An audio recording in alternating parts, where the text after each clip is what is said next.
is Jamie Aguirre, and I am a Scenic Production student here at the University of Houston in my second semester of my freshman year. For my design process, the thing that I enjoy most is doing research about the show and the world that surrounds. When I was a junior in high school, I participated in a competition known as UIL Theatrical Design. And the show that we got to participate in that year was Charlie and the Chocolate Factory. Since I participated in the scenic design portion of the competition, I got to create a model set for Charlie and the Chocolate Factory.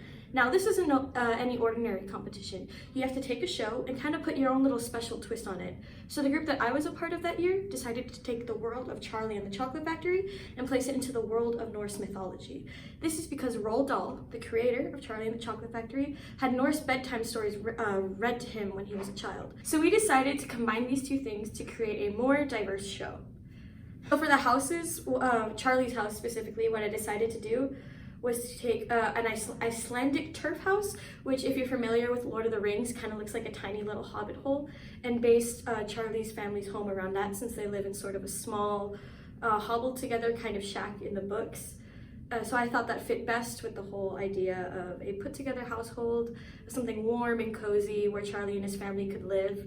As for the factory itself, that was actually based around this big mythical tree in Norse mythology called Yggdrasil, which is basically this large tree of life that connects all the realms of Norse mythology. If you're familiar with Thor, like in the Marvel movies, kind of that whole situation going on.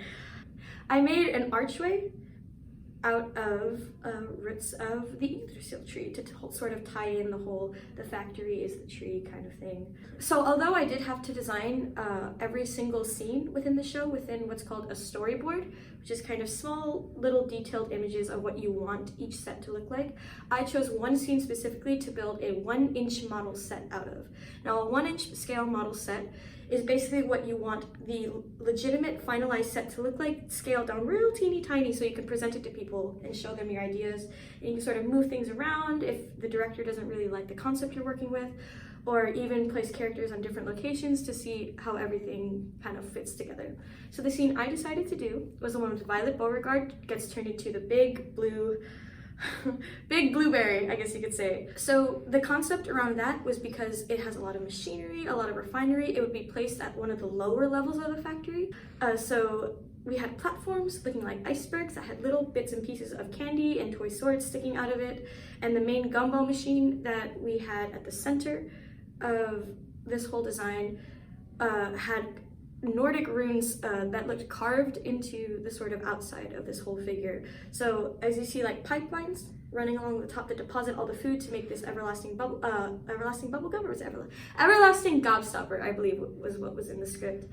You see all these little foods being suspended through pipes and copper wires, as well as roots from the tree hanging from the ceiling, because again, we're at the lowest level of Yggdrasil, which is this giant tree of life that the factory is based around. So you have to sort of be sure trying to tie everything together and make sure it makes sense, which is really, really fun and creative. Some directors are what's known as purists to a script and don't really like to deviate from what the playwright had in mind. So you'll see this more with like traditional shows, such as Shakespeare, although they can do these real big crazy designs like setting Shakespeare in like outer space or something. You may have someone who wants to do Romeo and Juliet in the way Shakespeare would have done it, with the Renaissance costumes and hair and makeup and yes, even set design. So it really depends on who you're working with.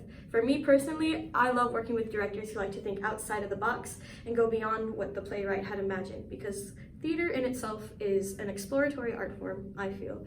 And the more you explore with it, the more fun and the more details you can go into it. And it just creates a whole kind of different viewing experience than you would if you were to stick directly to what was written on the page. So although yes, it is very, very, very important to read scripts and do research on what the playwright would have intended, sort of expanding the limits within the realm of possibility is something I think is really interesting about scenic design.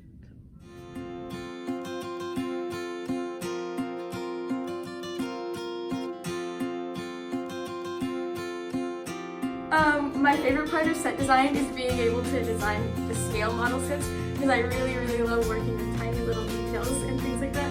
Tiny food, so cute. It's the best thing ever. And being able to, the reason I wanted to scenic design in the first place is because I would love to be able to create something with my own two hands and point it and say, dude, I made that. Like, that's so cool to be able to make your ideas a reality in like a physical kind of way.